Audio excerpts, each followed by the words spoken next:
Tirar ao vivo.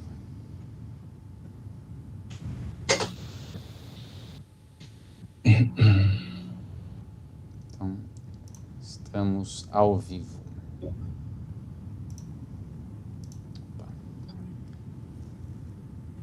Muito bem. Bem, pessoal, boa noite a todos, boa noite, queridos alunos do curso de licenciatura em Ciências Naturais, habilitação em Física e Química, queridos alunos de demais cursos do nosso Instituto Federal de São Paulo, campus de São João da Boa Vista e público em geral que nos acompanha. Espero que vocês estejam bem e com saúde. Finalmente aqui estamos ao vivo, tá? Tivemos aí que fazer apenas alguns ajustes, mas estamos agora à disposição para iniciar mais uma palestra desse nosso projeto Atividades de Integração da LCN, da Licenciatura em Ciências Naturais, ok?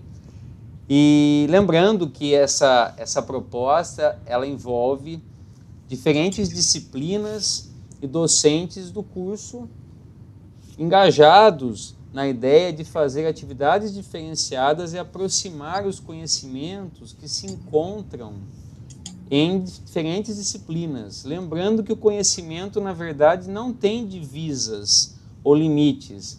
Essa, na verdade, é só apenas uma forma com que esse projeto de ciência moderna dividiu os saberes para melhor analisar os seus objetos, né, os objetos de estudo. Efetivamente, o conhecimento ele está em contato. E é isso que a gente vai mostrar hoje com mais essa atividade, lembrando que a proposta desse breve ciclo, que começou quinta-feira, e nós damos continuidade e término hoje, é apresentar e debater os grandes nomes das ciências, alguns dos grandes nomes. E, na quinta-feira, falamos do Isaac Newton, com o professor Raul, do Antoine Lavoisier, com o professor Serra, e hoje falaremos do grandioso, né, e famoso botânico, biólogo, homem da história da natureza também, né, e viajante, enfim, uma das figuras mais interessantes e de maior, enfim, renome da ciência do século XIX e que nada mais, nada menos é também chamado de um dos pais, né, da ciência e da biologia moderna, ok? A gente vai falar de Charles Darwin. Eu gostaria então de apresentar aqui o meu colega que está aqui hoje para fazer a exposição. Antes dele, eu gostaria de mencionar que vocês devem ter visto aqui um outro, né, amigo presente nessa transmissão, que é o Lucas Del Bello, que faz a tradução e interpretação de linguagens, né, de linguagem de sinais e libras. Ele está hoje gentilmente conosco para fazer essa atividade, uma vez que essa nossa transmissão é pública. E por ser pública, e nosso instituto tem esse engajamento com a inclusão, com a acessibilidade principalmente, tá? Daí que, geralmente, todas as nossas transmissões, quando nós conseguimos contar com o apoio dos nossos tradutores e intérpretes, nós utilizamos essa ferramenta porque ela permite que a atividade alcance mais pessoas, um público maior, que com certeza merece e pode se aproximar desse valoroso conhecimento que vai ser apresentado hoje, tá bom? Vocês, oportunamente, provavelmente terão aulas, né, disciplina de Libras, tem na grade do curso de licenciatura, e deverão conhecer melhor, né, e se aproximar dos colegas que estão aqui, né, no caso, o Lucas, que está aqui conosco. Tá bem? Vamos lá, então.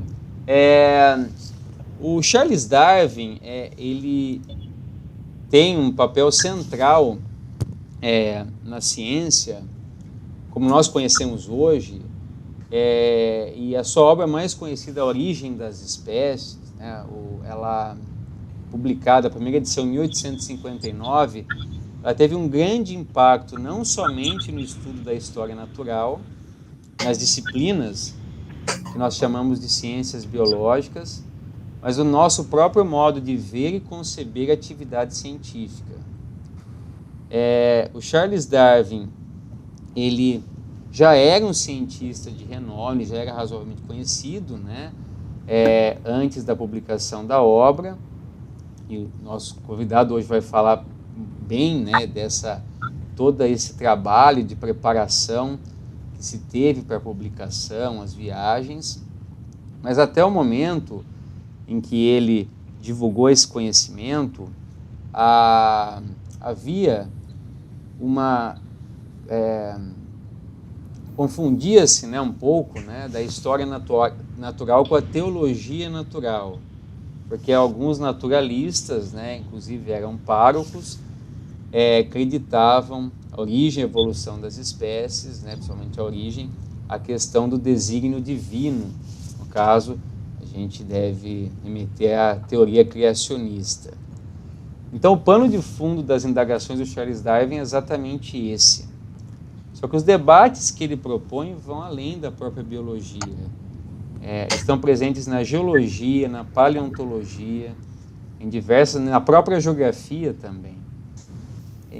Daí que a sua obra ela vai além no sentido de propor uma explicação coerente para o processo, né, adaptativo das espécies e evolutivo, e também porque ela se embasa e ela dá mais elementos para o enriquecimento do método científico, uma vez que em toda pesquisa feita pelo Darwin, coleta de amostras, e depois na escrita dele, né, de forma muito elegante, havia uma preocupação de confrontar a realidade que ele encontrou nas viagens que foram feitas, né, e nas observações de diversas partes da América, com as teorias até então mais conhecidas em relação à biologia e à história da natureza.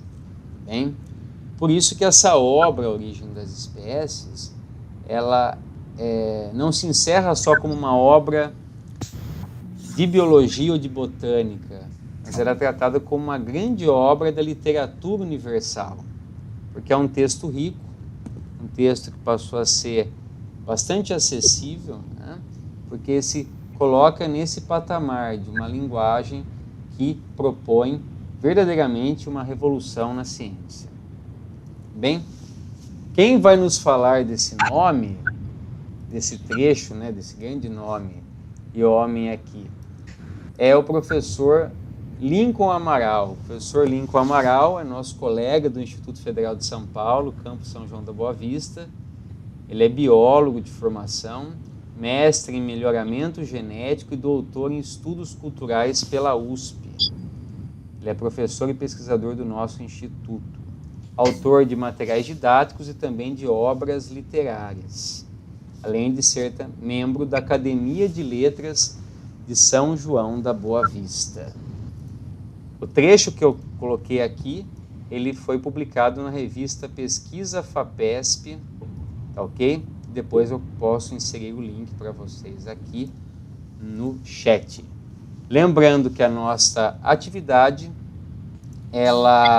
vocês podem acompanhar e interagir, e devem interagir pelo chat com perguntas, contribuições, colocações, sempre lembrando que é um espaço público. Então, sempre cuidem de respeitar uma linguagem adequada, porque é o espaço da convivência.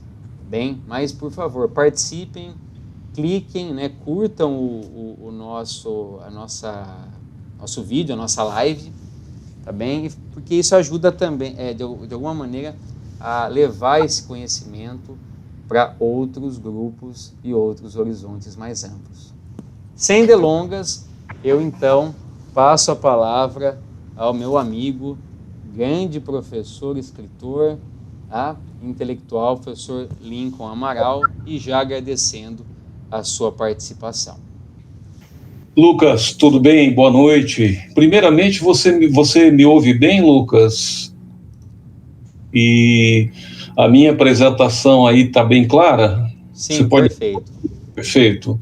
Então, uma boa noite a todos vocês. É uma grande satisfação para mim, pessoal, profissional, estar aqui com esse público maravilhoso do Instituto Federal, com esse público especificamente da licenciatura, mas de todo o Instituto, e também abarcando esse público externo do Instituto, a comunidade também externa. Estendo esse agradecimento aos nossos colegas servidores e a todos aqueles que têm interesse em compreender e entender um pouco mais a questão dos grandes cientistas, num momento tão importante em que a ciência se coloca como algo tão relevante para se entender as grandes questões que estão colocadas para toda a sociedade atualmente. Nós vamos falar um pouquinho sobre o Darwin, que é uma pessoa bastante conhecida, que é um grande nome da ciência, mas procurando também outros aspectos em relação àqueles que tradicionalmente se fala acerca dele. Então, além de enfatizarmos aí nessa palestra as incríveis descobertas científicas feitas pelo Darwin, as elegantes teorias elaboradas aí por esse eminente cientista, né, pessoal? A gente também pretende falar um pouco sobre a sua biografia. Veja bem, pessoal, é importante ressaltar, antes de mais nada, que os cientistas, eles são pessoas datadas historicamente. Os cientistas, moçada, como qualquer mortal, eles são pessoas formadas em uma sociedade que apresenta um sistema cultural, econômico e político. Ou seja, apesar de haver uma certa mistificação sobre os cientistas, né, que afirma que os cientistas não são sujeitos neutros, né, os cientistas, ou seja, que afirma que os cientistas são neutros, eles não são neutros. Os cientistas, assim como todos nós, eles comungam, como todos nós, de um sistema de crenças. E Darwin também comungava. É importante a gente entender o contexto, tá, em que o Darwin nasceu, em que o Darwin foi formado, e na sociedade em que esse cientista cresceu e se desenvolveu. Então, dito isto, vamos lá, vamos começar. Isso aqui é uma fotografia do Charles Darwin com a sua irmã Catherine, tá, na sua infância. Charles Robert Darwin, ele nasceu numa cidade inglesa, numa cidade do interior da Inglaterra chamada Shrewsbury, em 12 de fevereiro de 1809, portanto, no início do século XIX. É importante colocar que no período do nascimento de Darwin e nas próximas décadas do século XIX, a Inglaterra anglicana, digamos assim, ela encontrava-se profundamente dividida politicamente, tá? Principalmente nesse período, o Partido Liberal, ao qual Charles Darwin iria aderir no futuro, inclusive, e o Partido Conservador inglês. Agora, um fato é importante: apesar das divergências políticas, como o Lucas já havia alertado, havia um consenso litúrgico e científico, por incrível que possa parecer. Esse consenso litúrgico e científico, ele se referia a respeito da teoria do chamado criacionismo, né? Que afirmava que as espécies animais, as espécies vegetais, as espécies microbianas, as espécies de seres vivos, seja eles quais forem, essas espécies seriam fixas e imutáveis desde a sua suposta criação. Então, veja, havia um consenso que era algo misturado, de um cientificismo misturado a uma liturgia, de fato, em que se entendia de que a vida ela teria surgido pela mão de um Criador num certo momento, e essa vida, desde a sua criação, ela teria sido fixa, as espécies seriam fixas desde a sua origem divina, digamos assim.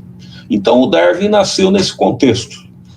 Agora, há um fato interessante, o Darwin, ele tinha por avô, o avô do Darwin era chamado de Erasmus Darwin.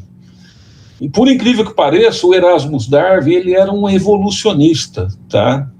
Inclusive, ele era avô paterno do Charles Darwin e avô materno de um primo do Darwin, chamado Francis Galton, que viria no futuro a deturpar totalmente a teoria evolucionista do Darwin e cunhar um termo, na verdade, de natureza ideológica, que viria a se chamar de eugenia. Um termo que usaria o darwinismo de forma totalmente deturpada, de fato, para justificar uma teoria preconceituosa de natureza, na verdade, político-ideológica, né? Veja que os dois primos, tá? Os dois netos do Erasmo Darwin, tá? Por vias tortas, eles acabaram usando, ou desenvolvendo, melhor dizendo, o evolucionismo em termos bastante contrastantes. Bem, o Erasmus Darwin, o avô... Lincoln. Pois não. Só você poderia clicar nessa barra que está em branco, ocultar isso, aí daí ela sai. Você está passando slides ou não? Estou passando. É que não vemos essa passagem de slides aqui, desculpe. Que slide está aí? Estamos em infância. Por enquanto é o slide de infância mesmo. Perfeitamente, desculpe então. Ok? Tá ok, perfeito. Então, prosseguindo o que eu estava falando, o Erasmus, o avô do Darwin, ele era poeta e evolucionista ao mesmo tempo. Ele escreveu uma obra chamada Zoonomia, onde ele tratava da evolução e da chamada transmutação de espécies. É relatado pelos historiadores que o Charles era um menino introspectivo, amante da natureza, era um observador ferrenho e era um colecionador obsessivo, sempre foi a vida inteira. Colecionador de pedras, colecionador de conchas, colecionador de moeda, colecionador de plantas, tá? De flores silvestres, de ovos e de pássaros. Bom, vamos falar um pouquinho sobre a formação do Charles Darwin.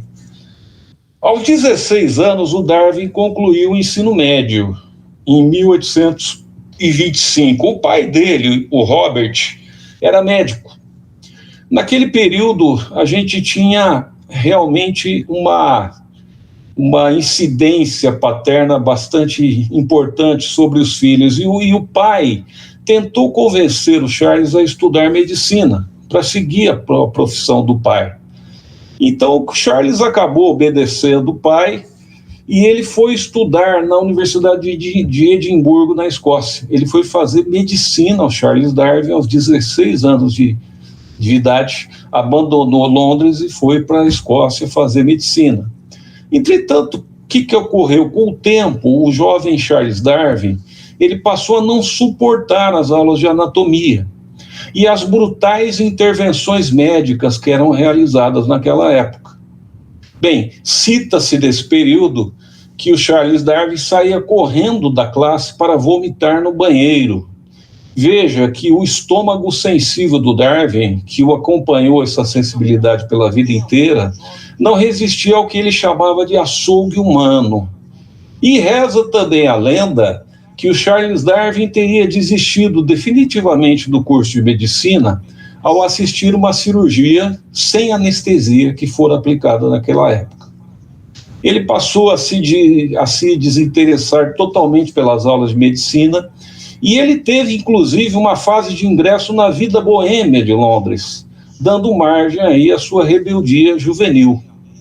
Porém, nas horas ociosas, o Darwin ele acabou se dedicando o seu tempo livre aí a reuniões com outros estudantes da Universidade de Edimburgo, que ocorriam numa, digamos assim, numa confraria de estudantes chamada de Plinian Society, onde se discutiam as ciências naturais, tá?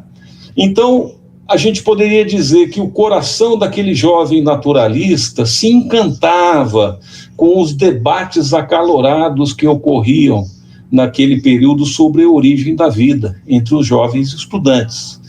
Ele frequentava também naquele período, como Lucas falou, aulas teóricas e práticas de geologia. Darwin sempre foi um apaixonado por mineralogia, tá? Vários autores, inclusive, sugerem que essa sua compreensão precoce das dimensões colossais do tempo geológico teria sido fundamental para a elaboração futura da sua teoria da seleção natural. Bom, em 1826, com a adrenalina pulsando forte nas suas veias aí, Darwin, com apenas 17 anos, apresentou ao grupo de estudantes da Plinian Society em Edimburgo as suas discretas descobertas sobre invertebrados marinhos que ele havia feito naquele período, na forma de um pequeno e discreto ensaio que ele apresentou. Estava dada a partida para a carreira de um dos mais brilhantes cientistas aí da história da humanidade, tá? Então, vamos agora relatar como que foi a mudança do Darwin de médico, uma inversão total de carreira, que ele desistiu da vida de médico e optou pela vida religiosa, por incrível que pareça. Em 1928, apenas 2 anos aí após ter ingressado na Faculdade de Medicina e tendo de enfrentar as duras críticas de seu pai Robert, o Charles Darwin abandonou a Faculdade de Medicina e optou pela vida religiosa, pela vida eclesiástica, tá? Ele deixou Edimburgo e foi para a Universidade de Cambridge, em Londres, onde se matriculou num colégio religioso. Depois de 3 anos, ele acabou concluindo um bacharelado em artes e continuou seus estudos, aonde ele pretendia ser um pastor da igreja anglicana. Veja só que ironia do destino. O Darwin, não dando certo em medicina, temia pela sua carreira futura e entendia que ele poderia ter futuramente uma carreira de pastor dentro da igreja anglicana inglesa. Bom, o que ocorre? Apesar de ele estar numa escola religiosa, ele sempre era atraído de alguma maneira para o mundo natural. Isso não foi diferente em Cambridge. Em Cambridge, Darwin ficou amigo de um professor que era geólogo, que era botânico e que era pastor também. O nome desse professor, que foi muito importante, que influenciou muito a carreira de Darwin, era o John Henslow. Então, devido à influência de Henslow, o Darwin acompanhou um outro geólogo, tá, chamado Sedgwick, em uma expedição geológica que ele fez ao norte do país de Gales. Veja que após essa excursão, o Charles Darwin se convenceu definitivamente de que ele seria um naturalista. Ele se convenceu da sua paixão pelo mundo natural. Porém, o que ocorre? Ele precisaria de uma profissão, ele pretendia se tornar um clérigo, mas, na verdade, de forma até secreta, ele pretendia se dedicar secretamente ao estudo do mundo natural por toda a sua vida, mesmo sendo um pastor. Porém, o que ocorre? Houve uma reviravolta na vida desse jovem que seria um pastor, né? Que ocorreu o seguinte: esse professor amigo dele, o Henslow, foi convidado por um capitão de um navio que faria, na verdade, uma volta ao redor do mundo a pedido da coroa britânica. Era muito comum naquele período a coroa britânica designar alguns navios, era na verdade uma função estratégica da coroa inglesa, alguns navios que faziam expedições, tá? Esse navio era um navio que se chamava HMS Beagle. E houve um convite para esse professor do Darwin para ser naturalista desse navio. O professor do Darwin declinou do convite, mas convidou o jovem Darwin. Falou: escuta, Charles, tem aí um capitão de um navio que me convidou para atuar como naturalista nessa viagem. Eu não posso ir, você topa aí? O Darwin, na hora, topou. Teve que lutar contra o pai dele, teve que lutar contra toda a família e conseguiu, de uma forma inesperada, se juntar a essa expedição, dessa viagem que seria fundamental para a sua vida científica no navio Beagle. Então, a partir daí, ocorreu a famosa viagem desse jovem cientista no navio Beagle. Nasceria, então, um naturalista profissional, né? Um indivíduo que começou a estudar medicina, migrou para a carreira religiosa e, por uma virada do destino, acabou se tornando um naturalista num navio a mando, tá, da coroa inglesa. O navio HMS Beagle, esse inclusive tem uma curiosidade interessante, que esse nome Beagle, ele é dado para homenagear aquela raça de cães Beagle inglesa, tá? Ele era um veleiro, para vocês terem uma ideia, vocês estão vendo a imagem aí, ele era um veleiro de apenas 27 metros de comprimento, aonde Darwin, na verdade, ele embarcou para fazer companhia a um rabugento capitão do navio chamado Fitzroy.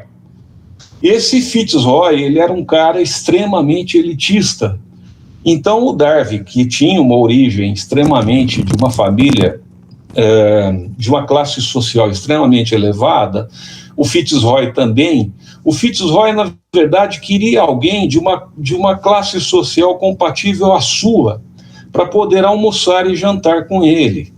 Ele não queria, na verdade, almoçar e jantar com marinheiros, com pessoas, com indivíduos que fossem de classes sociais mais baixas que ele. O Fitzroy era extremamente racista. E o Darwin relata no seu diário de bordo no Beagle que ele tinha realmente um pavor de ter que almoçar e jantar todo dia com o Fitzroy. Mas esse foi o preço que ele pagou nessa viagem. E pior que foi um preço realmente bastante incidente, porque essa viagem, ela levou 5 anos, tá? Essa viagem do Beagle ao redor do mundo, ela levou 5 anos. Então, esse navio realizou uma circunnavegação, tá? Uma viagem em volta da Terra, praticamente, que durou esses 5 anos. O Beagle partiu de Londres no dia 10 de fevereiro de 1832 e retornou a Londres no dia 2 de outubro de 1836. Bem, quando Darwin iniciou essa viagem no Beagle, ele tinha apenas 22 anos de idade.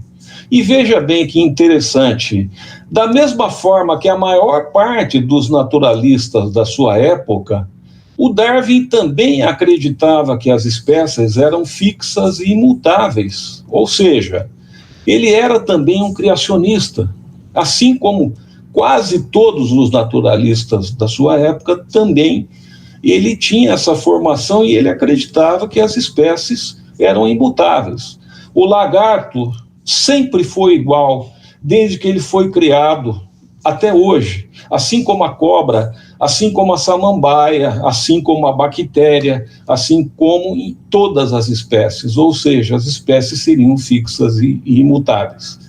Bem, essa viagem do Beagle, pessoal, através do mundo, ela teve 22 paradas em alguns portos aí. Nessas paradas se realizavam excursões em terra, que eram feitas em cavalos, que eram feitas em barcos menores, por exemplo, em cursos de água doce, etc.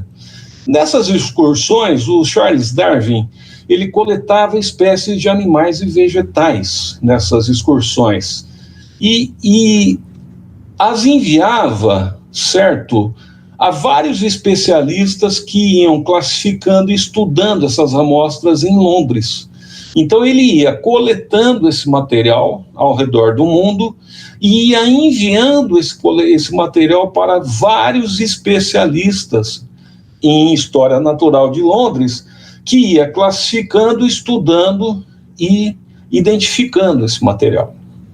Bem, só para vocês terem uma ideia do montante do trabalho realizado por esse jovem naturalista, durante a viagem do Beagle, Darwin coletou um total de 1.529 espécies de fósseis, tá?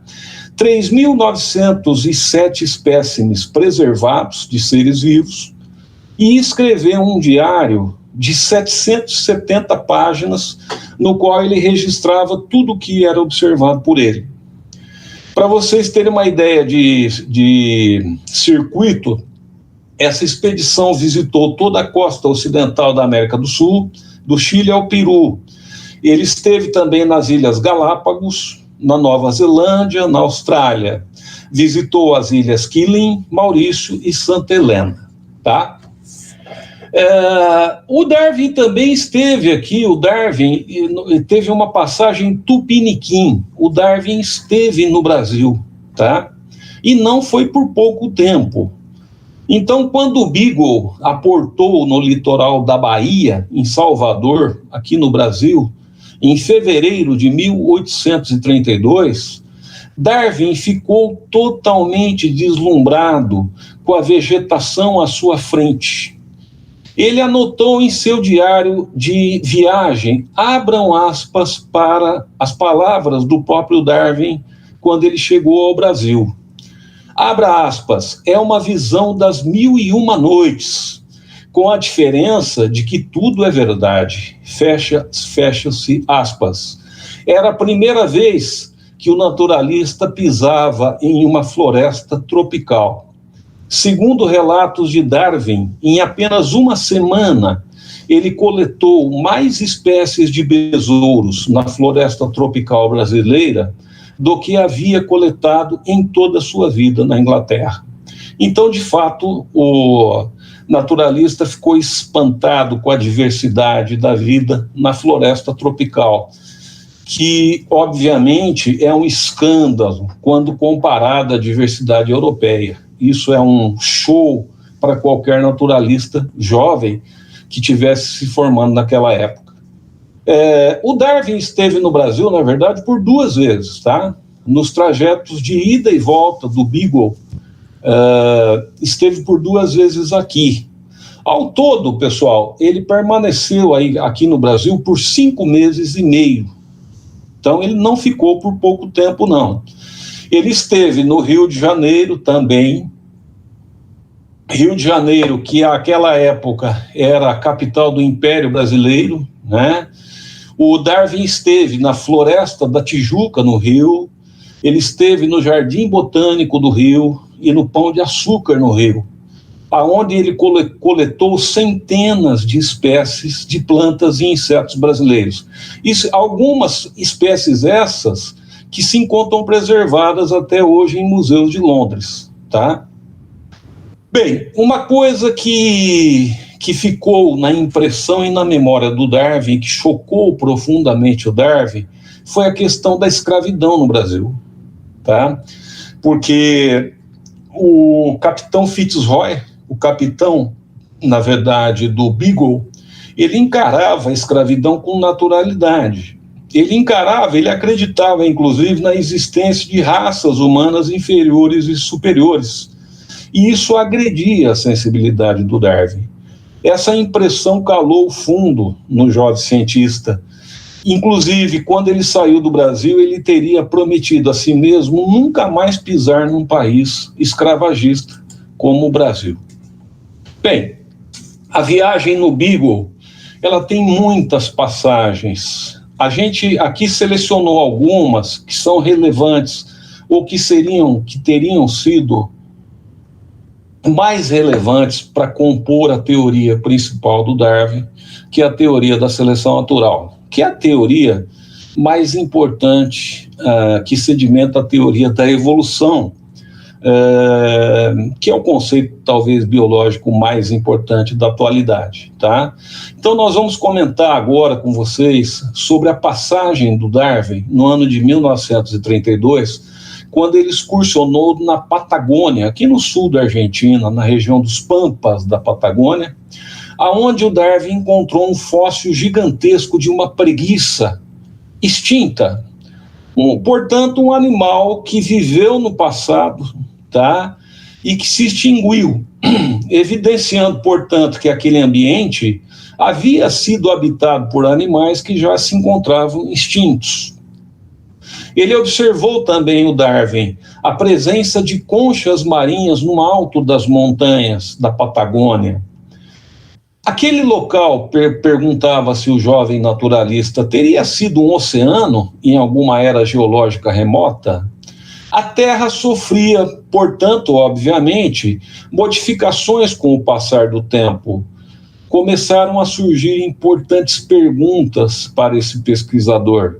Na ciência, talvez, mais importante do que ter as respostas seria elaborar boas perguntas. As boas perguntas começaram a surgir para esse eminente naturalista. Será que as espécies poderiam se adaptar a esses novos ambientes e dar origem a novas espécies? Essas perguntas começaram a brotar no Darwin, tá? Nessa região da Patagônia, principalmente. Isso está registrado no seu diário.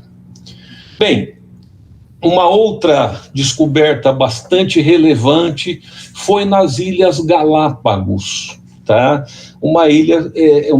Ilhas que ficam ali próxima da região do Peru, tá?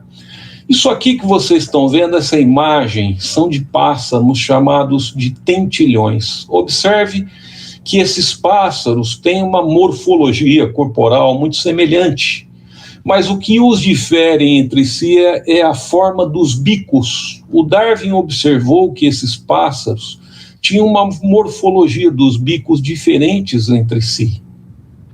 Ele associou imediatamente essa diferença de morfologia dos bicos com o tipo de alimentação desses pássaros. Ele observou que alguns desses pássaros eram frugívoros, outros eram insetívoros, outros se alimentavam de pólen, outros se alimentavam de plantas específicas.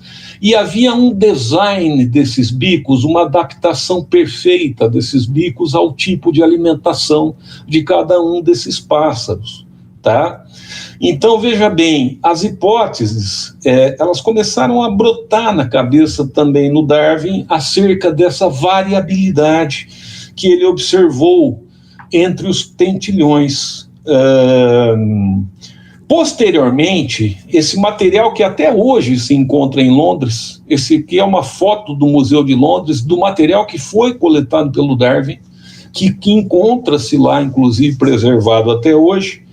Um ornitologista inglês, tá, ele acabou reconhecendo a existência de 30 espécies distintas de tentilhões, de aves tentilhões.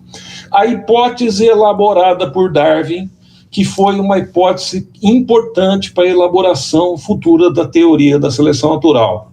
O Darwin supôs que esses pássaros teriam se originado de uma espécie derivada de um ancestral da América do Sul, que havia se modificado e diversificado nas ilhas isoladas. Ou seja, ele supôs um ancestral comum que havia se modificado, e a partir dessa modificação havia produzido espécies novas. Veja que isso sepulta a teoria de que as espécies são imutáveis. Um ancestral sofre modificação, esse ancestral é selecionado pelas forças ambientais e, a partir disso, você tem a especiação, ou seja, você tem a produção de espécies novas que são selecionadas pelo meio ambiente. Ainda em Galápagos, Darwin também fez essa mesma observação relativa aos cascos das tartarugas gigantes, que ele observou também que essa diversidade na forma dos cascos de tartarugas era resultante de um ancestral em comum, que teria também se adaptado a diferentes tipos de ambientes nessa região. Bem, uma outra questão que foi muito importante para a elaboração da teoria da seleção natural E isso é importante porque mostra de que a ciência não tem limites e não há caixinhas de conhecimento, né? Na verdade, a ciência é complexa e a ciência conta com conhecimento de outras áreas. Darwin teria lido um trabalho, na verdade, de um economista inglês, um trabalho de um economista que teria contribuído muito para a teoria da seleção natural. Esse economista é o Thomas Malthus, que escreveu um ensaio, um trabalho conhecido como Ensaio sobre o Princípio da População. Tá? Então, Darwin fez a leitura desse ensaio do Thomas Malthus, ainda na viagem que ele realizava no Beagle, e essa leitura, com certeza, trouxe elementos que viriam a contribuir para a elaboração do princípio da seleção natural. Bem, esse ensaio malthusiano, ele falava sobre uma tendência da humanidade em crescer em progressão geométrica, ou seja, a população humana ela cresce em PG, tá? Enquanto que a produção de alimentos ela aumenta numa progressão aritmética. Esse gráfico aqui mostra isso. O crescimento populacional crescendo geometricamente, enquanto que a produção de alimentos cresce, tá certo? Aritmeticamente. Ou seja, chegaria um momento em que teria mais gente do que comida. Então, segundo a teoria malthusiana, o que aconteceria seria um desastre total, tá? Devido a uma superpopulação. O Darwin pegou essa inferência e, na verdade, transportou essa inferência para a natureza. Então, a dúvida de Darwin teria sido o seguinte: o que manteria o equilíbrio estável de uma população no mundo natural? Então, ele observou que nas populações existe competição, existe uma luta pela vida ferrenha, pelo ambiente, pelo alimento, pelo abrigo e uma série de outras coisas. E o indivíduo que apresenta variações vantajosas, eles tendem a sobreviver e a se reproduzir. Já aqueles indivíduos que não apresentam essas características necessárias à sobrevivência tendem à extinção. Então, na verdade, através da leitura de um ensaio econômico, veja que houve uma transposição dos conceitos desse ensaio econômico para uma teoria científica biológica. Tá? Bem, nós começamos essa conversa dizendo para você que o homem é fruto da sua cultura, o homem é fruto do seu ambiente, o homem é fruto do seu caldo social, político, e o Darwin não foi diferente, tá? Veja bem, quando o Beagle retornou a Londres, quando terminou a viagem do Beagle, o Darwin ele já tinha abandonado definitivamente o conceito de que as espécies eram imutáveis. Darwin não era mais um criacionista, não era mais, era impossível ele crer no criacionismo. Por quê? Porque ele tinha, na verdade, uma montanha, uma gigantesca massa de evidências que ele acumulou durante a sua viagem no Beagle, que mostrava exatamente o contrário. Tá? Ele estava plenamente convencido que a vida se transforma na Terra de forma dinâmica por meio do processo de evolução biológica. Totalmente convencido. O que ocorreu após o seu retorno, voltando para a vida do Darwin, logo após o seu retorno a Londres? Ele se casou com a sua prima chamada Emma, e por motivos de saúde, que inclusive o acompanharam para o resto de sua vida, Darwin foi um homem muito doente, na maior parte da sua vida. Ele se mudou para uma região bucólica, situada a cerca de 2 horas de Londres. Nessa região, ele teve seus 10 filhos, perdeu 3 filhos. Nessa região, ele estudou de forma meticulosa todo o material que ele coletara. Nessa região, ele gestou por décadas e se dedicou à sua revolucionária teoria que viria a ser gestada nessa região. Nessa região, ele arregimentou muitos cientistas que viriam a defender a sua teoria futuramente e se dedicou, entre constantes interrupções que ele tinha por motivos de saúde, à análise refinada do mundo natural, a partir de uma experiência incrível que esse jovem teve a oportunidade de experimentar, que foi a coleta em vivo de material biológico do mundo inteiro, e que foi, na verdade, de fato, também uma incrível troca de experiências com a comunidade científica europeia que o Darwin manteve durante toda a sua vida, tá?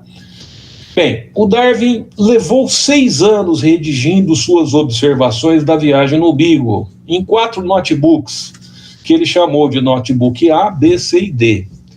Esse texto aí esclarece alguns aspectos de sua teoria. Porém, trata-se ainda de um primeiro esboço, que foi concluído apenas em 1842. O Darwin continuou trabalhando de forma extenuante, tá, nos 16 anos seguintes, para poder, de fato, chegar a uma forma mais definitiva da sua teoria, acumulando uma gigantesca quantidade de informações obtidas através de intensa correspondência com criadores, agricultores e naturalistas. Veja bem, todo esse cuidado do Darwin, todo esse cuidado estava relacionado às críticas que haviam sido dirigidas às obras publicadas anteriormente pelos evolucionistas, inclusive pelo seu próprio avô. O seu próprio avô Erasmus, que havia sido ridicularizado por ser um evolucionista, tá? Ao Lamarck, ao francês Lamarck, que era, inclusive, da geração do avô dele, o Erasmus, que havia sido ridicularizado na Inglaterra também, que era também um evolucionista. Ou seja, os evolucionistas, eles eram totalmente ridicularizados no contexto inglês, tá? Em que você tinha, como a gente iniciou a discussão, praticamente um consenso em torno do criacionismo, um consenso religioso e científico. Então o Darwin se resguardou, porque ele sabia que a sua teoria seria revolucionária demais. A sua teoria causaria, de fato, como o Lucas falou no início dessa palestra, não só um impacto ao nível biológico, mas ele causaria um impacto ao nível social, ele causaria um impacto ao nível do pensamento humano, ele poderia colocar por terra valores importantes no modo de pensar do ser humano, tá?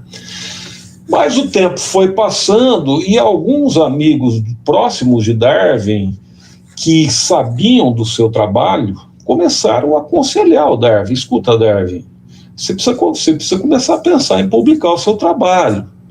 Entretanto, o Darwin resistia a publicar o seu trabalho, exatamente precavido em função do seu medo, tá? Da sua resistência de ser, de fato, ridicularizado pela sociedade inglesa. Ele tinha, na verdade, a consciência de que a sua teoria, mesmo que destinada apenas ao mundo natural, ela poderia demolir os fundamentos da religião e da sociedade anglicana. Ele tinha essa consciência, tá? Por isso ele poderia ser considerado como um evolucionista atormentado. Bem, Lincoln, pois não. Eu vou interromper novamente. Eu pedi para vocês, tanto você quanto o Lucas, você acho que desligou a câmera de vocês, ou pelo menos na minha transmissão eu não vejo. Se tiver ligado, eu pedi para desligar e ligar de novo. que a gente está com um probleminha de conexão, acho que talvez a minha internet, eu não sei, tá? O Lucas voltou, vamos ver se eu consigo. É só ligar a câmera, isso, ok, retomamos, tá? Tá ótimo. Tá tudo bem? Posso voltar? Com certeza, fique à vontade. Pois não, obrigado, Lucas. Bem, pessoal, o que aconteceu? O Darwin resistia. Agora, o que ocorreu? Em 1858, o Darwin recebeu uma carta de um jovem naturalista chamado Alfred Russel Wallace. Esse jovem naturalista, que trabalhava no Oriente, ele começou a fazer descobertas muito semelhantes ao que o Darwin fez, inclusive em relação ao processo da seleção natural. Então, o que ocorreu? Um outro cientista, um outro naturalista, de forma independente ao Darwin, começou a chegar às mesmas conclusões que o Darwin, de forma independente.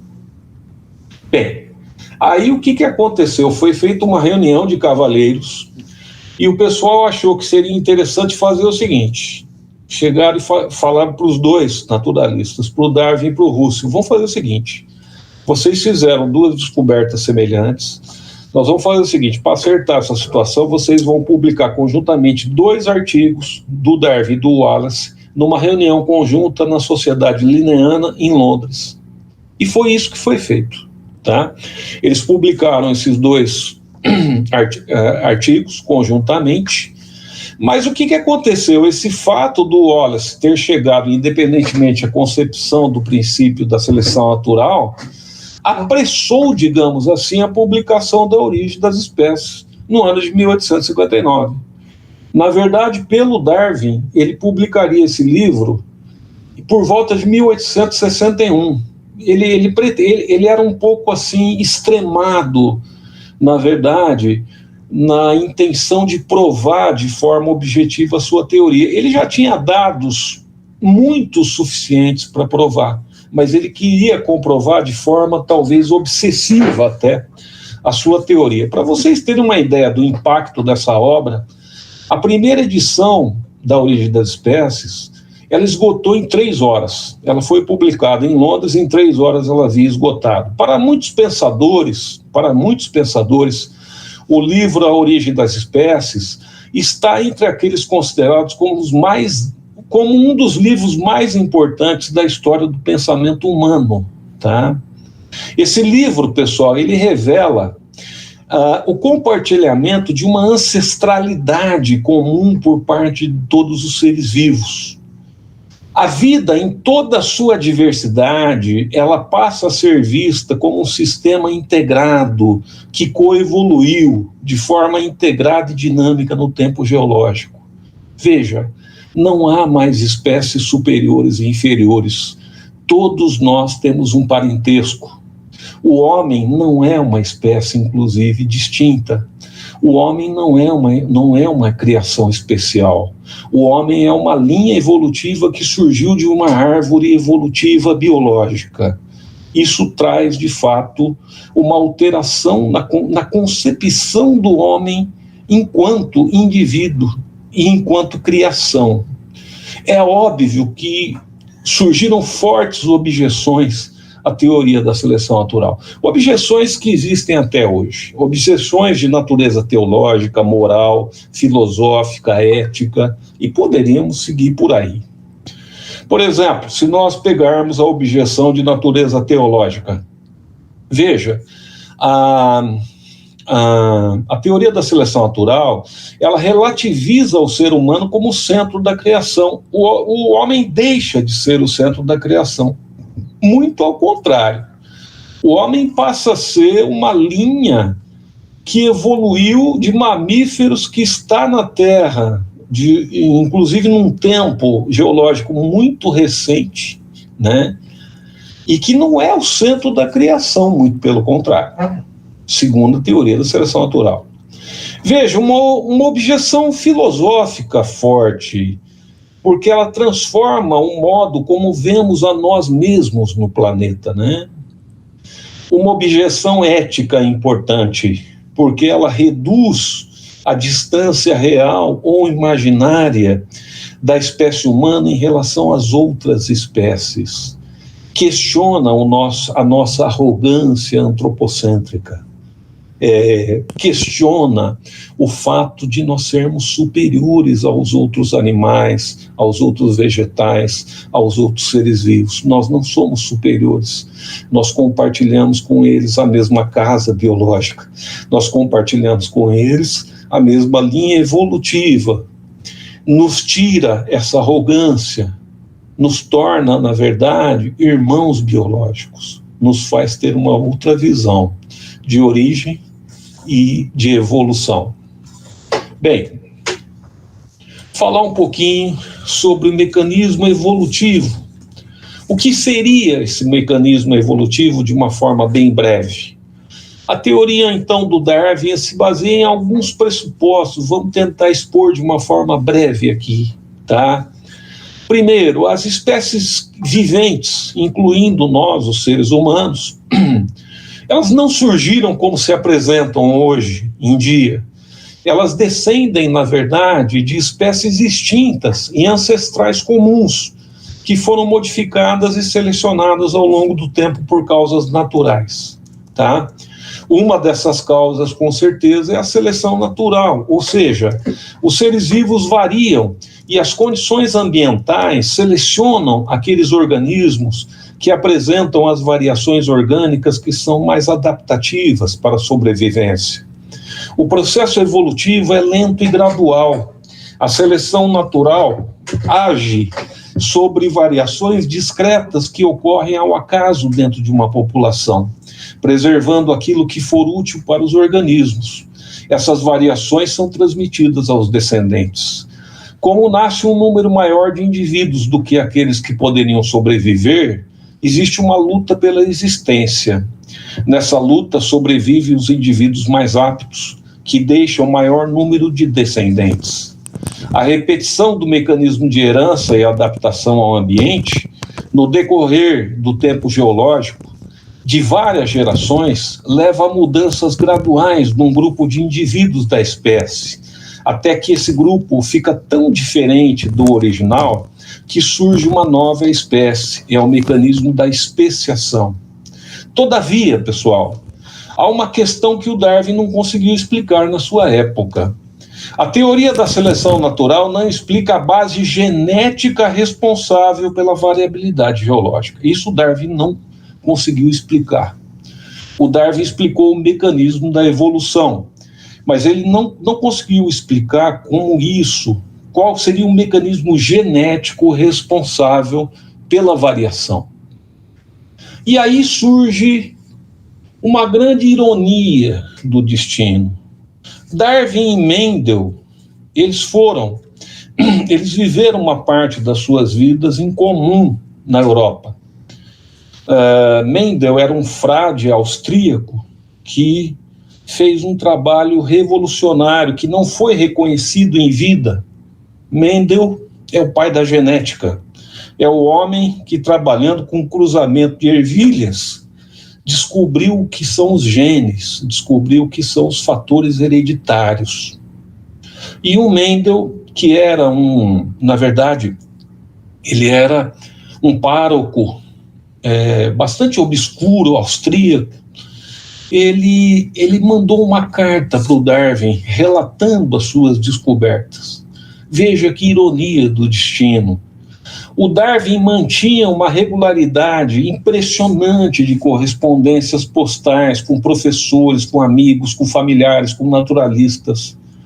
Durante a vida do Darwin, ele recebeu e enviou, para vocês terem uma ideia, mais de 14.500 cartas.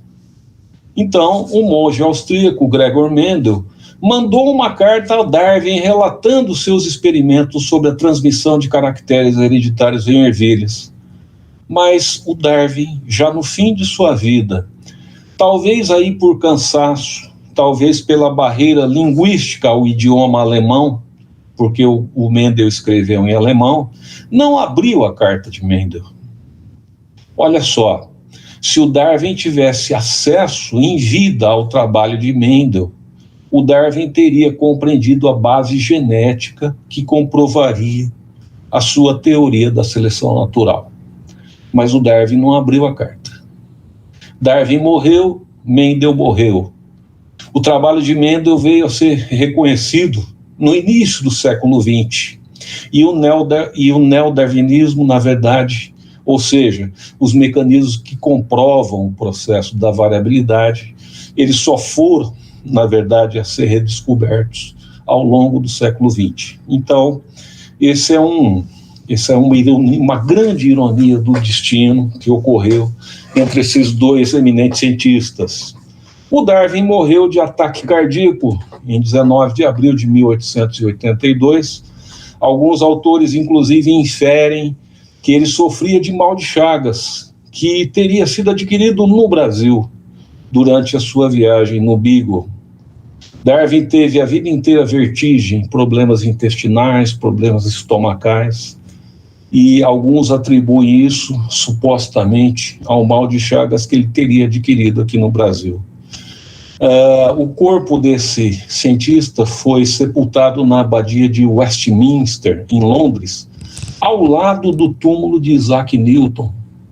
Então, temos lá na abadia de Westminster, em Londres, talvez dois dos maiores e mais eminentes cientistas, físico e biólogo, lado a lado, nas suas lápides enterradas nesta abadia.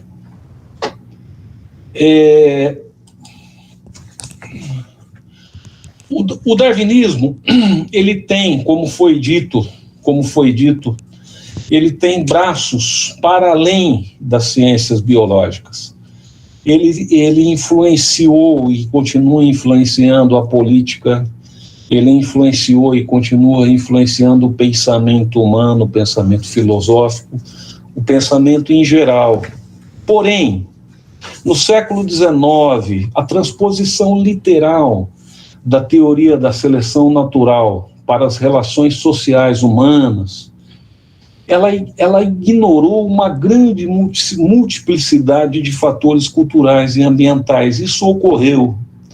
Historicamente, certos aspectos do determinismo biológico, particularmente o darwinismo social, ele foi utilizado para justificar propósitos políticos e ideológicos.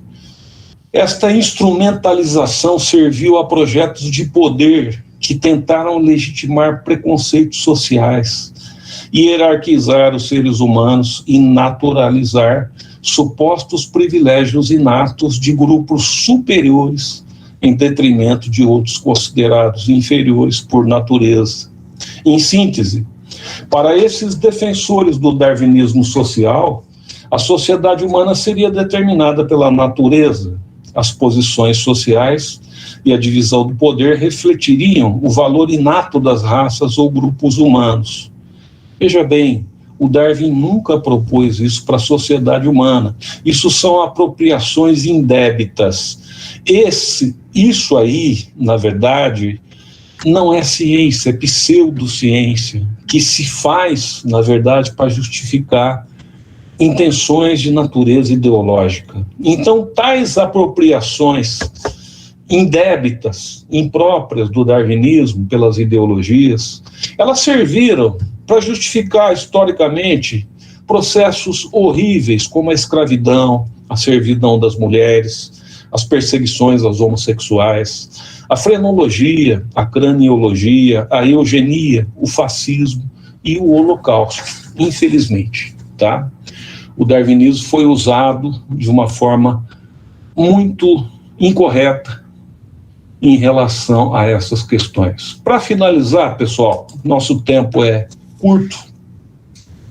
É importante dizer que eu vou aqui finalizar com uma frase de um grande pensador darwinista, evolucionista, Stephen Jay Gould, que ele coloca, para além dessa manipulação da teoria darwinista, ele tem uma frase que eu gosto muito, que ele coloca o seguinte: mas as questões realmente importantes sucumbem diante da riqueza da natureza. Hei de celebrar a múltipla variedade da natureza e deixar a quimera da certeza para os políticos e os pregadores.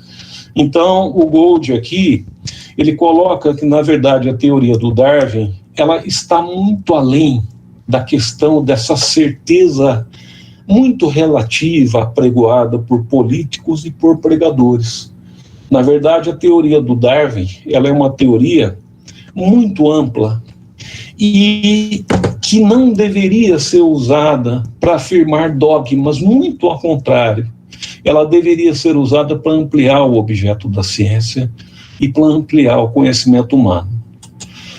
Temos mais duas frases aqui, finalizando. Uma do grande psicanalista Sigmund Freud, que afirma o seguinte, que no decorrer do tempo, a humanidade teve de aguentar das mãos da ciência duas grandes ofensas a seu ingênuo amor próprio.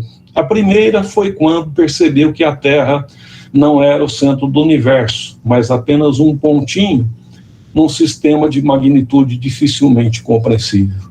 A segunda, quando a pesquisa biológica roubou-lhe o privilégio de ter sido criado especialmente e relegou o homem a descendente do mundo natural. Finalizando, uma pequena frase do Darwin, do seu livro importante A Origem do Homem e a Seleção Sexual, em que ele fala sobre a evolução do ser humano, em que o Darwin coloca o seguinte: aquela arrogância que fez com que os nossos primeiros pais declarassem que descendiam de semideuses, mas dentro em breve parecerá inverossímil que naturalistas tenham podido acreditar que fossem obra de atos separados da criação, quando cientes da estrutura comparada e do desenvolvimento do homem e dos outros mamíferos. Então, eu queria basicamente expor para vocês isso. Eu acho que eu aqui me ative a 1 hora, que é o tempo que o Lucas havia pedido, e esqueci de agradecer, puxa vida, ao professor Lucas, que foi a pessoa que, na verdade, promoveu esse evento, que é uma pessoa que todos nós admiramos muito, e agradecer, viu, Lucas, a esse convite que você fez a gente, a esse evento tão bacana que você está promovendo. O meu melhor muito obrigado a você, e ficamos abertos aí às perguntas, ok?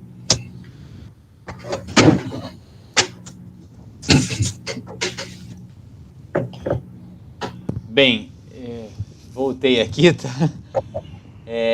Eu tô numa tela menor um pouco aqui, tá bom? O Google Meet ele foi atualizado essa semana, né? Então eu tô aprendendo ainda com algumas ferramentas da plataforma, tá bom? Mas vou deixar os astros da noite aqui centralizados, né? E vou ficar aqui no meu cantinho, só admirando essa sapiência tão bem colocada aí, tão bem organizada pelo professor Lincoln, que acho que valoriza o seu objeto de análise, né, o seu objeto de exploração na noite de hoje. Na verdade, um objeto muito interessante, dos mais admiráveis, né, que é o Charles Darwin. Eu queria lembrar, inclusive, agradecer a participação, a fala, a exposição, tá? Brilhante exposição. O auxílio também do Lucas, aqui como intérprete de Libras. Pedir desculpas que nós tivemos pequenas oscilações na conexão, tá? E porventura vocês tiveram uma saída e uma volta de câmera, né? Mas acredito que não foi prejudicial, não chegou a prejudicar o entendimento. Esse material vai ficar à disposição no YouTube, no meu canal, tá ok? E vocês podem reutilizar quando quiserem. Ele é um material que vai ficar público porque o objetivo foi esse mesmo. Nós conversamos que a ideia era deixar esse material à disposição para os alunos e para os interessados estudarem essas exposições, porque todas elas tiveram uma preocupação de fazer todo um percurso histórico até falar ou chegar na grande teoria. Tá? Lembrando que as criações intelectuais, elas têm história, elas têm geografia, elas têm contexto histórico, social, político, econômico e geográfico. Não há neutralidade científica, toda teoria ela é eivada de intencionalidade e ela deve ser, sim, colocada nos seus contextos, como bem foi colocado pelo professor Lincoln, falando dessa aventura que é a vida, né? Foi a vida do Charles Darwin, desde muito jovem, viajante, explorador, conhecendo boa parte do mundo através de uma embarcação, que inclusive nem havia sido feita para esse fim, mas que foi adaptada para que recebesse os exploradores, enfim, na verdade os militares faziam expedições, mas não com essa generosidade que foi a expedição do Beagle de 5 anos e o alcance que ela teve. E as desventuras de um intelectual colocado ao seu tempo e pressionado, lógico, pelas interinfluências religiosas, pelos dilemas, inclusive, né? O Charles Darwin perde uma filha querida, não sei se o Lincoln chegou a comentar, num momento da vida em que ele estava sistematizando a origem das espécies, e foi uma grande crise para ele, né? Ele acreditou que, inclusive, ele não poderia mais escrever ou seria capaz de ter mais qualquer outra produção intelectual, tá? Porque naquele momento, elaborar ciência, como era e foi para outros grandes nomes, né, havia um risco de ser contestado, uma vez que você tinha que provar isso num universo que era bastante restrito, que era as sociedades científicas, e eram universos dominados por uma aristocracia, tá? E por uma elite política, uma elite econômica.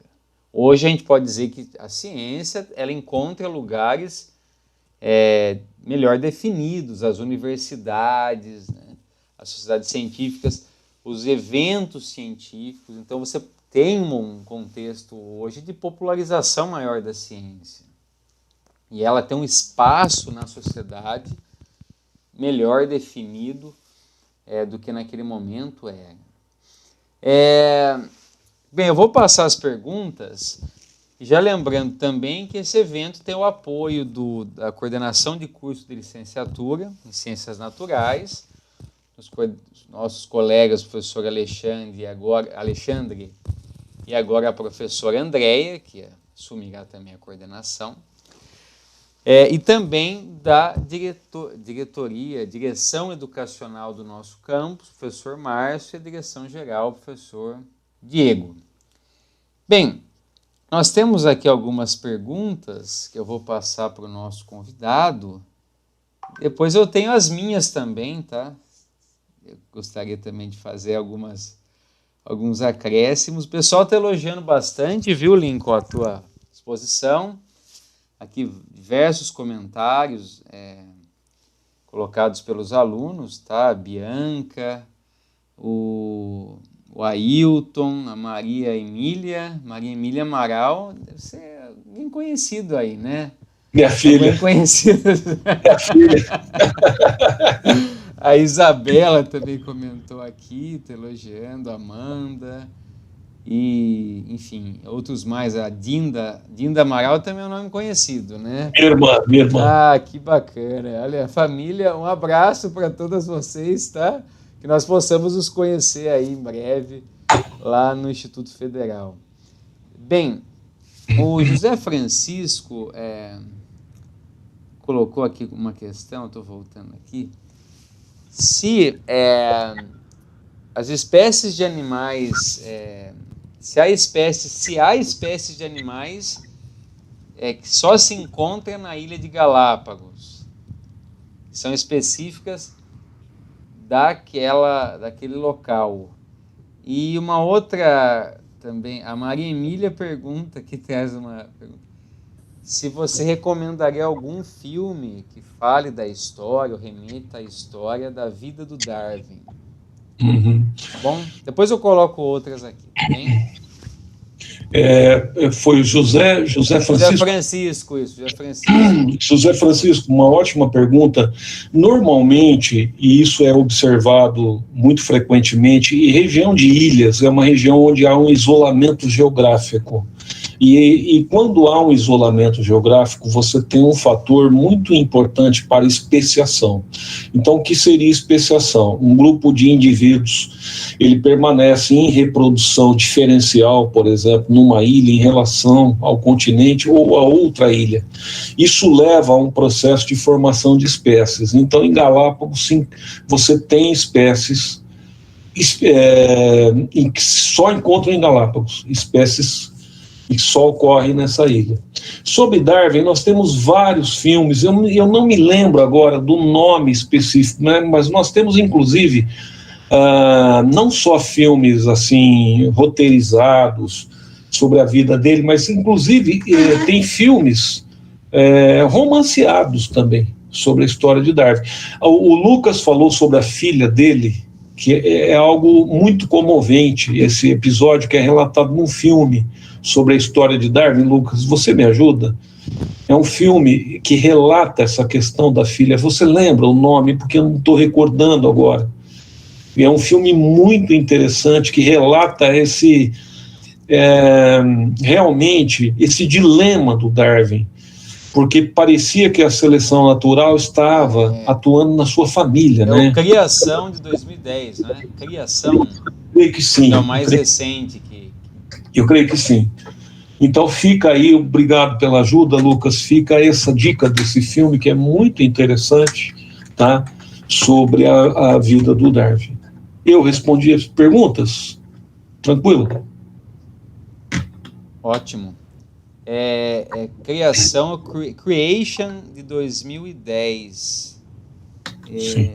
Ele é um filme, acho que o ator é britânico, agora eu não estou conseguindo encontrar o nome, mas que fez um certo sucesso, tem uma grande produção, e que a capa seria o Darwin tocando o dedo com um macaco, né? A capa que ficou mais famosa. Bem, vamos ver se temos mais participações aqui, tá? Se quiser, por favor, pessoal, façam perguntas, dirijam perguntas aqui ao professor, ou colocações, né? Eu vou tentar pegar aqui, ó, a Scale Vícios, enfim, um nome aqui bem interessante. Ela faz uma pergunta. Atualmente o CRISPR-Cas9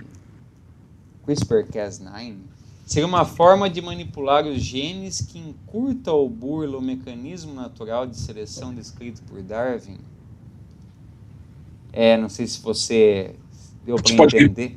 Você pode repetir? Ela mencionou algum projeto aqui, eu confesso que eu não conheço. CRISPR-Cas. E qual é a pergunta sobre Seria o projeto? uma forma de manipular os genes que encurta ou burla o mecanismo natural de seleção descrito por Darwin, desculpe. Eu acho que pode ser pensado em projetos recentes que teriam isso. Veja bem, o Darwin, a teoria do Darwin é para o mundo natural. Vamos deixar bem claro, tá? Quando você fala em seleção humana, é seleção artificial, é outra coisa. Quando nós falamos em manipulação humana, não cabe seleção natural, é outra história. Todo processo que existe à mão humana, não cabe o processo de seleção natural, entendeu? A teoria do Darwin, ela é feita para o mundo natural sem intervenção humana, precisa ficar bem claro isto, tá? Portanto, um processo genético ultra, super qualificado, é óbvio que ele não está submetido ao processo de seleção natural.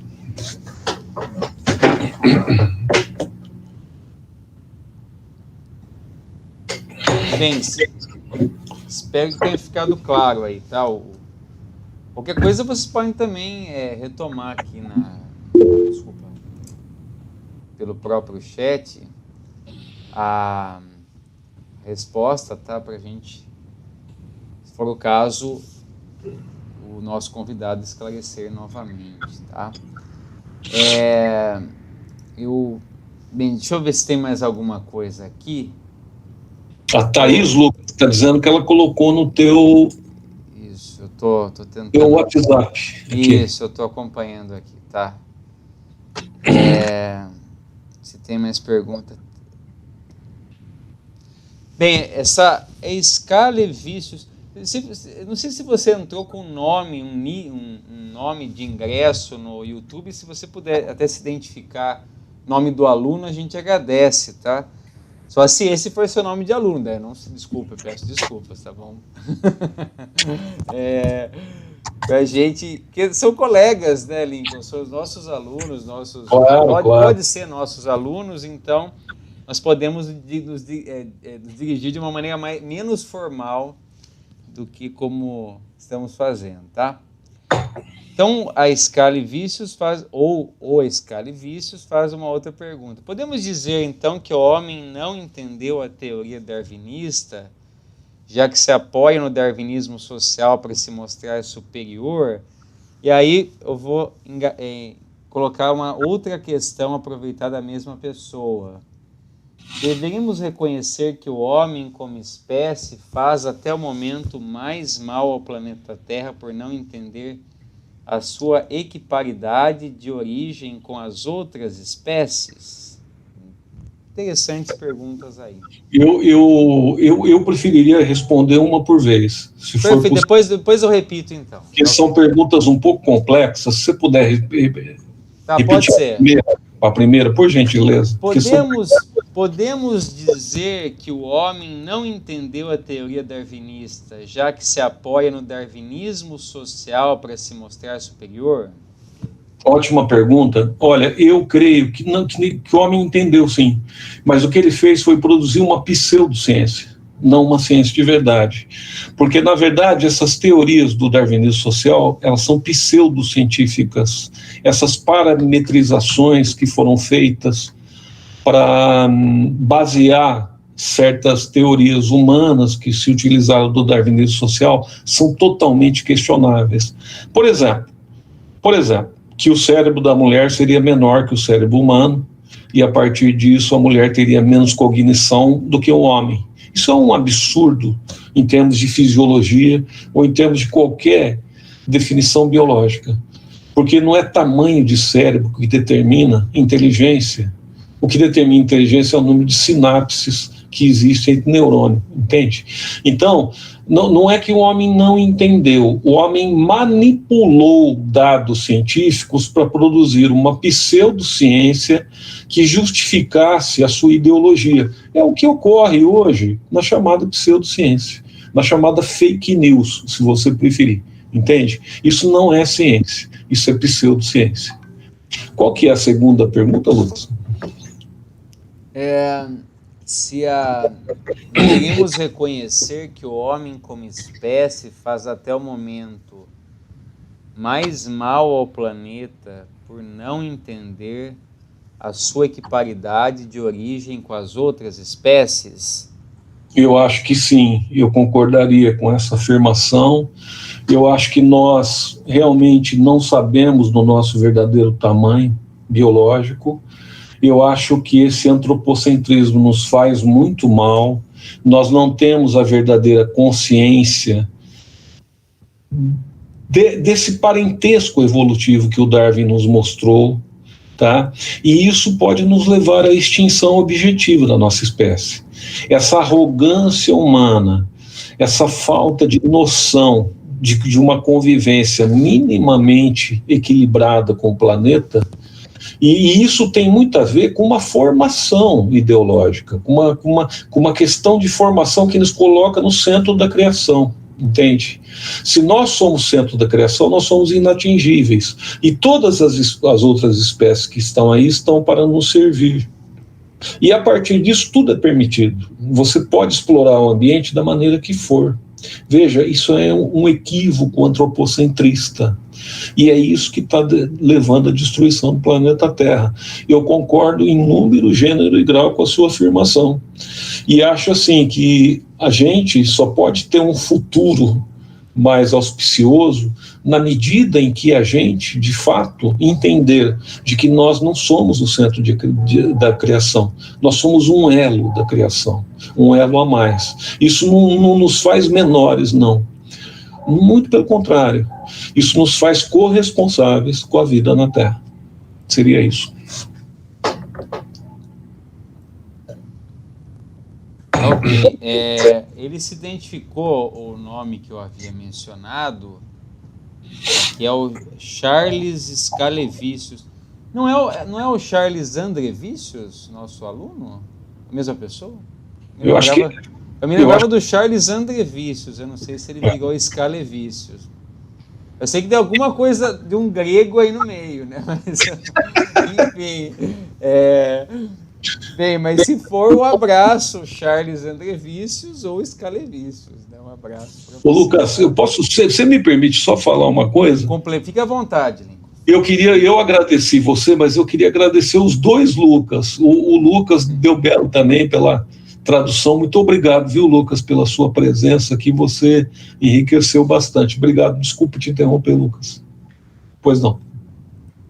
Tá ok. Lucas Fuini, desculpa te interromper, pois não. Deixa eu ligar meu microfone. Pessoal, estou passando a lista para a geração de certificados, né, alunos que queiram, né, usar esse evento com carga horária, eu estou enviando agora. Em seguida, eu já passo a lista de presença para aqueles que estão em aula também nesse mesmo horário, tá ok? Só um minutinho, eu já estou encaminhando para vocês. Mais perguntas, pessoal? Mais alguma contribuição? Deixa eu ver se tem mais alguma aqui do chat, né? Dá uma olhada aqui.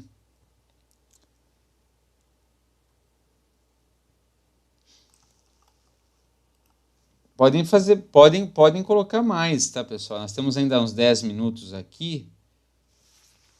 A Amanda faz um comentário, e aí você fique à vontade, tá, Lincoln, para complementar.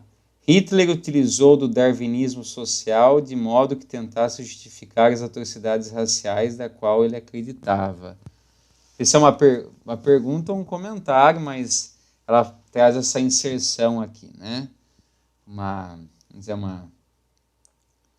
Um paralelo histórico, né?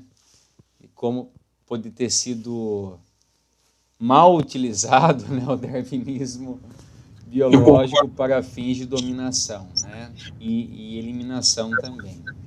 Concordo plenamente. Eu acho que é um caso extremado, né? Um exemplo histórico extremado de uma má utilização de uma teoria biológica que é deturpada completamente, né? Que é totalmente deturpada, corrompida, distorcida, na verdade, para você manipular aquilo e justificar uma crença, que é exatamente o oposto do que a ciência faz, né? Então, assim, isso está presente hoje, né? É importante a gente dizer que isso está muito presente no que a gente vem assistindo hoje em dia, principalmente nas redes sociais. A gente vê, por exemplo, hoje, afirmações anti-vacina. A gente vê hoje afirmações anticientíficas que se pretendem científicas. E a gente vê hoje afirmações de natureza fascistoide, inclusive, que se pretendem cientificistas. Então é muito importante a gente ter essas referências históricas, a gente lembrar dessas referências e a gente se vacinar, desculpe o termo simbólico, mas a gente se vacinar contra esses perigos, porque, infelizmente, certos grupos radicais políticos tentam se cacifar através de uma falsa ciência manipulatória que tenta deturpar a ciência em função das suas crenças. Isto não é ciência, repito, isso é pseudociência. Concordo, Amanda, totalmente com você.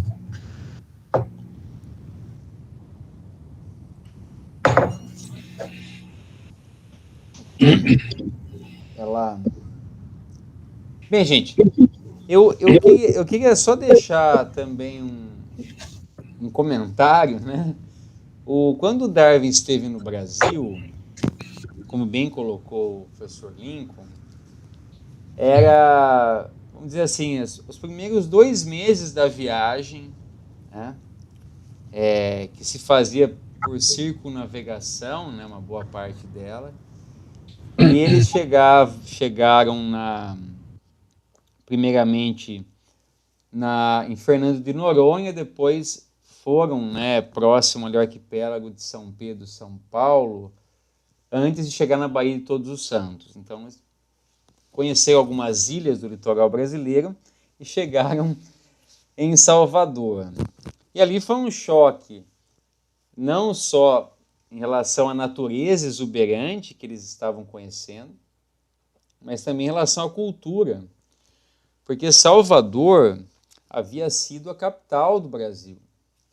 Então, ali se tinha um conjunto de construções, um casario e igrejas que não se tinha, inclusive, na Europa. É bom a gente lembrar que Salvador é uma das cidades no mundo que tem a maior quantidade de templos religiosos. Tanto que o Caymmi, Dorival Caymmi, tem uma música que se chama 365 igrejas. A Bahia tem uma igreja para cada dia do ano.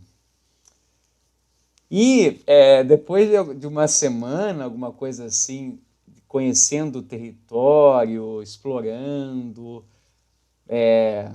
a convite, né, de alguns exploradores que já estavam no Brasil, inclusive Salvador tem um cemitério inglês. Tá? À época já tinha, não sei se ainda existe um cemitério inglês, porque alguns ingleses já estavam aqui, exploradores e aqueles que vieram com a família real, em 1808. Então, dia 2 de março, eles passeando pelas alamedas de Salvador, eles se deparam com uma guerra de bolas de cera com água. Era o carnaval brasileiro, na época se chamava Intrudo. E ele e o outro, enfim, explorador que estava com ele, não sei se foi o Wallace, enfim. O Wallace não, né, o chefe da esquadra. Foram alvejados por bolas e saíram todos sujos das ruas. E era um momento em que os escravos e os negros tinham de uma certa liberdade, porque eles podiam se pintar, né, e se parecer como um comum. E ali eles não eram tratados com aquela superioridade de uma maneira, uma relação de vassalagem como era normalmente aquela sociedade escravocrata. Tá? Lembrar que esse contato do Darwin, a expedição com o Brasil, foi um misto de admiração e também de certo repúdio, porque a Inglaterra já lutava, na verdade, por conta da expansão do sistema capitalista, contra a escravidão nos territórios, né, dos países recém-independentes. E o Brasil foi um dos países em que isso ocorreu por último, nas últimas, né, territórios no mundo a abolir a escravidão, o que manteve, né, a escravidão como uma política oficial por mais tempo. Tá?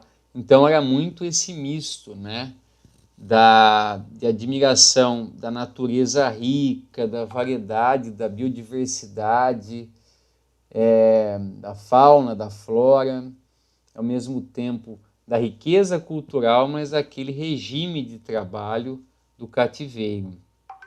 Então isso o Darwin leva para os seus relatos, enfim, cartas, nas suas elaborações para depois, né? Ainda que ficou mais conhecido o Darwin botânico, o Darwin biólogo, esse lado também do Darwin, o explorador e aquele que descrevia o território e a sua diversidade em diversos aspectos também foi registrado em cartas, né, em algumas outras obras.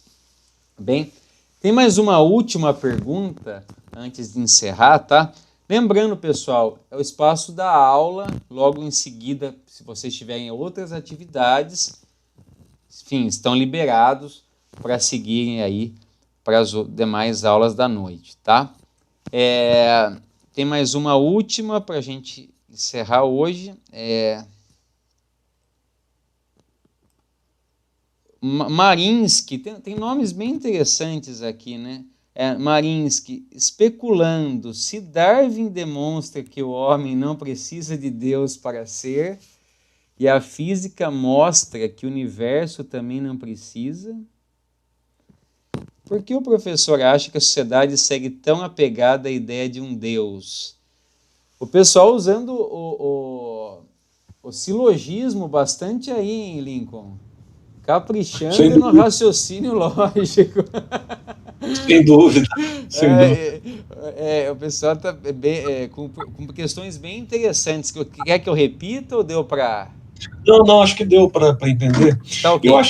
Eu acho o seguinte, a gente aqui está numa palestra, né, no campo da ciência. Agora, eu acho que a ciência não responde tudo. Eu acho que a ciência não responde a todas as dimensões humanas, sabe? A gente está discutindo um aspecto científico, mas longe de ter a pretensão de achar que a ciência é resposta para tudo. No meu entendimento, o ser humano é muito complexo e ele tem outras necessidades no campo espiritual, no campo afetivo, no campo filosófico, no campo, enfim, em vários terrenos em que a ciência, aí já não cabe a ciência responder, sabe? Então eu me atenho, eu entendo o que você coloca, respeito a tua posição, acho, inclusive eu acho que é o Ronaldo Marins que está falando, me parece que é o professor Ronaldo que está falando, que é um físico, que inclusive não só é um físico, como é um grande ator também, uma pessoa que eu respeito muito, trabalhei com ele, alguém que eu admiro muito, viu, Ronaldo? Eu acho assim, respeito a tua colocação, respeito a tua posição, mas, enfim, eu me atenho aqui a discutir a questão científica. Outras questões humanas, aí já seria uma questão para a gente ver num outro momento. Eu só entendo isso, que é incrível, mas quando a gente vai estudar antropologia, uma coisa incrível que a gente vê é o seguinte, que todas as culturas, ou praticamente todas as culturas, elas têm algum tipo de manifestação religiosa, entende? Então existe uma demanda humana nesse sentido. Eu não diria para você que é algo inato, que o ser humano inatamente ele precisa de um Deus, não é isso. Mas que há uma demanda espiritual, há. Eu acho que nos diversos grupamentos humanos. O que eu gostaria de te dizer, meu querido amigo, é isso. É que a gente aqui se restringe a analisar o aspecto científico. Outros aspectos se dirigem a outras questões que aí a epistemologia do pensamento podem se encarregar delas. Tá bom, meu querido? Grande abraço para você.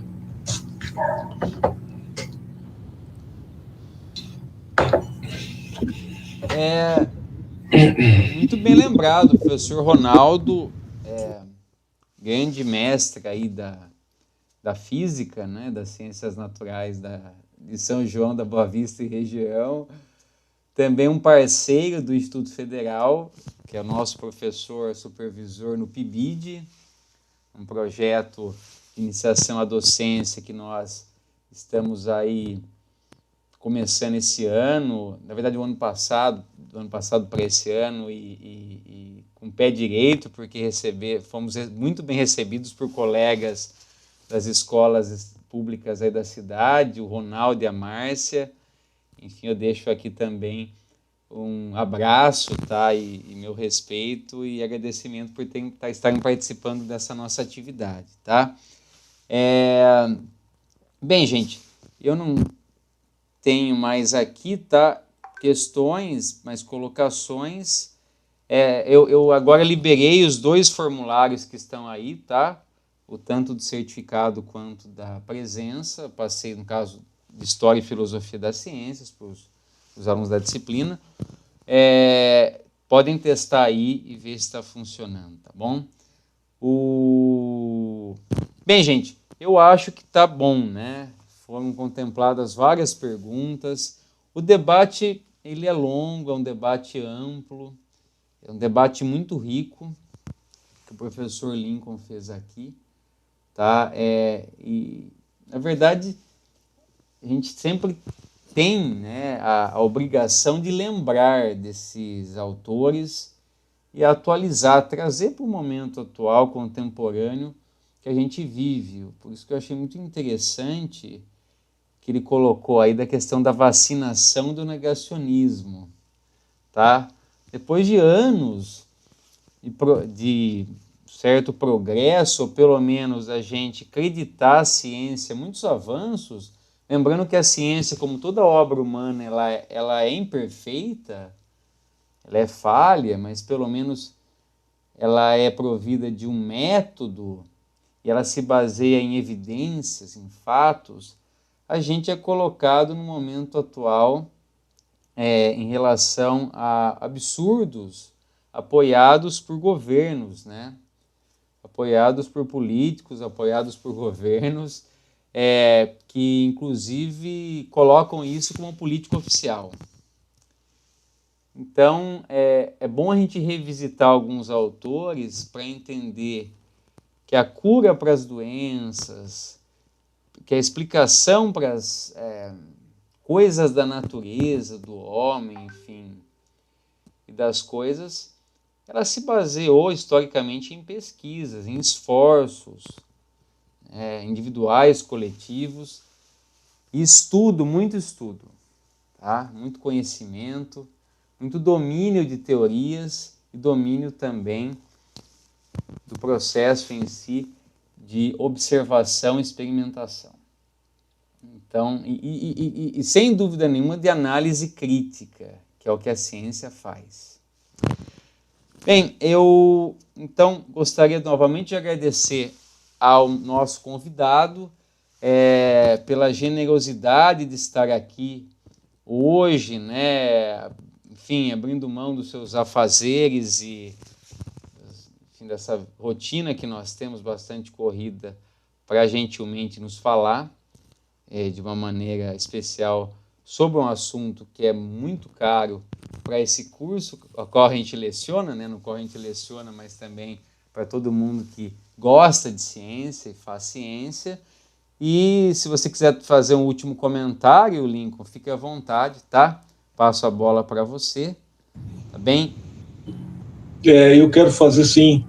Eu acho que eu queria ressaltar a luz do Instituto Federal de São João da Boa Vista, a luz desse instituto que, apesar de tudo, de todo o momento difícil que nós estamos vivendo, de toda a dor que nós estamos vivendo de uma pandemia, de todo o sectarismo político que a gente está vivendo, de proporcionar para nós esses momentos de conhecimento, de luz, de união, de pessoas que mantêm um ciclo de pensamento conjunto e de pessoas que acreditam no ensino, que acreditam na ciência, que acreditam que podem construir um país melhor, uma vida melhor e uma consciência melhor para todos nós. E nesse contexto eu quero agradecer o nosso grande companheiro Lucas, dessa que teve e que tem esse tipo de iniciativa, de fazer a gente crescer, de fazer o nosso curso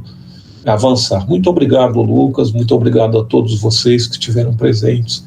É uma grande satisfação poder estar aqui. Uma boa noite. Muito obrigado a todos e a todas. Bem, nós é que agradecemos, tá, Lincoln? Eu, na verdade, sou apenas um mensageiro de gente tão inteligente, gente tão capaz que nós encontramos no nosso caminho, né? E no Instituto Federal encontrei vários desses, tá? Entre alunos e professores e colegas docentes que, na verdade, viraram amigos. Você é um deles, tá? Saiba disso. tenho o maior respeito e consideração por você. Meus queridos alunos, obrigado pela presença. Alunos, colegas, público, tá, que participou. Foi novamente um sucesso aqui, a gente teve uma presença cativa e que nos anima a fazer mais ações como essas durante o ano aí, tá bom? Obrigado mesmo. As disciplinas seguirão, vocês receberão maiores informações durante a semana, tá? Sobre essa atividade e o restante do semestre. Então, por hora, eu agradeço realmente aqui os nossos colaboradores também. Lucas, meu xará, valeu pela colaboração de novo, tá? Uma presença que é fundamental para as nossas atividades. Quando nós não fizermos assim, meu querido, puxa a nossa orelha, tá? Lembra lá, olha, você fez, importante ter lá o tradutor. Na verdade, eu estou comentando brincadeira, mas é uma brincadeira séria, porque nem sempre a gente consegue a agenda dos nossos tradutores para tantos eventos que acontecem, principalmente na pandemia. Agradecer também a Thaís, nossa monitora das humanidades, por ter colaborado aqui no chat conosco. Tá? E lembrar que realmente todo evento que nós fazemos na pandemia é também uma homenagem, o respeito às diversas vítimas desse processo aí que a gente está vivendo e que a gente espera que logo possamos sair desse caos, né, dessa situação triste para um outro momento, unidos, né, crentes na ciência, crentes na empatia, na solidariedade e num futuro melhor. Tá bom? Um abraço a todos e boa noite para vocês, tá? Até mais. Muita saúde para todo mundo aí. Valeu!